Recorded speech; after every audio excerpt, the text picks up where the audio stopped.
ಅದು ದಕ್ಷಿಣ ಕಾಶಿ ಅಂತಲೇ ಖ್ಯಾತಿ ಹೊಂದಿರೋ ಸ್ಥಳ. ಕಾವೇರಿ, ಕಪಿಲೆ ಮತ್ತು ಸ್ಫಟಿಕ ಸರೋವರದ ಸಂಗಮ ಇರುವಂತ ಈ ಜಾಗದಲ್ಲಿ ಇಂದಿನಿಂದ ಕುಂಭಮೇಳ ಆರಂಭ ಆಗ್ತದೆ.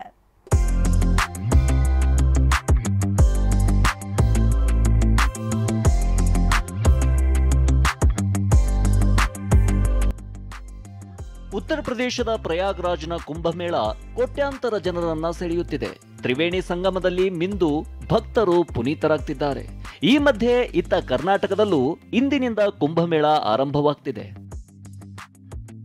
ಮೈಸೂರಿನ ಟಿ ನರಸೀಪುರದಲ್ಲಿ ಇಂದಿನಿಂದ ಕುಂಭಮೇಳ.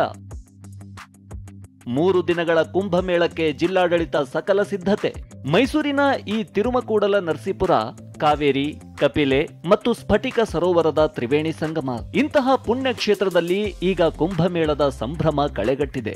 ಇಂದಿನಿಂದ ಫೆಬ್ರವರಿ 12ರವರೆಗೆ ಕುಂಭಮೇಳ ನಡೆಯಲಿದ್ದು ಜಿಲ್ಲಾಡಳಿತ ಸಕಲ ಸಿದ್ಧತೆ ಮಾಡಿಕೊಂಡಿದೆ. ಪ್ರತಿ 3 ವರ್ಷಗಳಿಗೊಮ್ಮೆ ಇಲ್ಲಿ ಕುಂಭಮೇಳ ನಡೆಸಲಾಗುತ್ತಿದ್ದು, ಕಳೆದ ಬಾರಿ ಕೊರೋನಾ ಹಿನ್ನೆಲೆ ಇಲ್ಲಿ ಕುಂಭಮೇಳ ನಡೆದಿರಲಿಲ್ಲ. ಇದೀಗ 6 ವರ್ಷಗಳ ನಂತರ ಇಲ್ಲಿ ಕುಂಭಮೇಳ ನಡೆಯಲಿದೆ.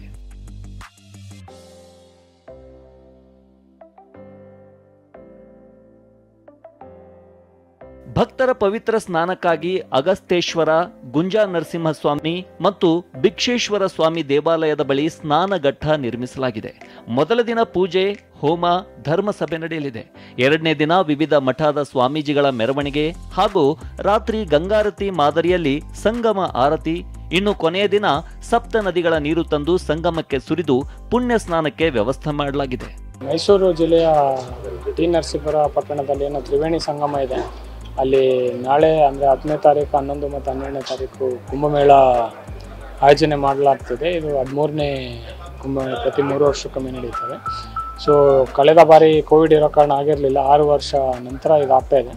ಸೊ ಇದಕ್ಕೆ ಹೆಚ್ಚಿನ ಸಾವಿರಾರು ಸಂಖ್ಯೆಯಲ್ಲಿ ಭಕ್ತರು ಬರುವ ಒಂದು ನಿರೀಕ್ಷೆ ಮೇರೆಗೆ ಜಿಲ್ಲಾಡಳಿತ ಮತ್ತು ರಾಜ್ಯ ಸರ್ಕಾರದ ಒಂದು ಮಾರ್ಗದರ್ಶನದ ಮೇಲೆ ಸಕಲ ಸಿದ್ಧತೆ ಮಾಡಿಕೊಳ್ತಾ ಇದೆ. ಏನೇ ಹೇಳಿ, ಪ್ರಯಾಗ್ರಾಜ್ನಲ್ಲಿ ಮಹಾಕುಂಭಮೇಳಕ್ಕೆ ಹೋಗಲು ಆಗದೇ ಇರೋರು ಕರುನಾಡ ಕುಂಭಮೇಳದಲ್ಲಿ ಪಾಲ್ಗೊಳ್ಳಲು ಸಜ್ಜಾಗ್ತಿದ್ದಾರೆ. ರಾಮ್, TV9 ಮೈಸೂರು.